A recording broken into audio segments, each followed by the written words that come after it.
Have you ever stayed up late enough to watch the city finally fall asleep? I'm not talking about midnight or even 2 a.m. when the last bars are closing. I'm talking about that strange, magical hour, maybe around 4 a.m., when the world holds its breath. The constant hum of traffic fades into a distant whisper. The endless stream of headlights thins out, leaving only a few lone cars painting fleeting streaks of light on the empty asphalt. This is when the city reveals its true self. The towering skyscrapers, usually symbols of power and commerce, transform into silent, sleeping giants. Their windows, once a patchwork of bright office lights, are now dark, reflective eyes mirroring the quiet sky. The streets, normally packed with a chaotic river of people, are now wide-open canyons, echoing with the sound of your own footsteps. It's a side of the city few ever get to see, a private performance for the night owls, the early risers, and the insomniacs. Walking through these empty streets feels like you've stepped into another dimension. The familiar corner store, with its buzzing neon sign, now casts a lonely, gentle glow. The park, usually filled with laughter and chatter, is a serene sanctuary of rustling leaves and swaying branches. Every sound is amplified.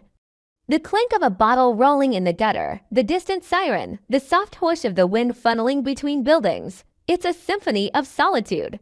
During these hours, you notice the little details you missed during the day. The intricate architecture hidden behind the blur of the daily rush. The street art that tells a silent story on a brick wall. The way the streetlights pool on the pavement, creating islands of gold in a sea of darkness. It's a photographer's dream, a writer's inspiration, a thinker's paradise. There are no demands, no deadlines, no expectations. It's just you and the sleeping metropolis, but this stillness is temporary. Soon, the first signs of life begin to stir. A baker firing up their ovens, the scent of fresh bread wafting through the air. The rumble of the first subway train, a promise of the day to come. Newspaper delivery trucks making their rounds. Before you know it, the sky in the east begins to blush, changing from inky black to deep violet, then to a soft, rosy pink. The sun peeks over the horizon, and the city slowly awakens. The spell is broken, but the memory of its quiet magic remains. There's a unique kind of peace in witnessing this nightly transition, in being a quiet observer as a massive, living entity like a city finally rests. It reminds you that even in the most bustling of places, there are moments of profound tranquility. So next time you find yourself awake in the dead of night, maybe take a look outside your window. You might just catch the city in its most vulnerable and beautiful state.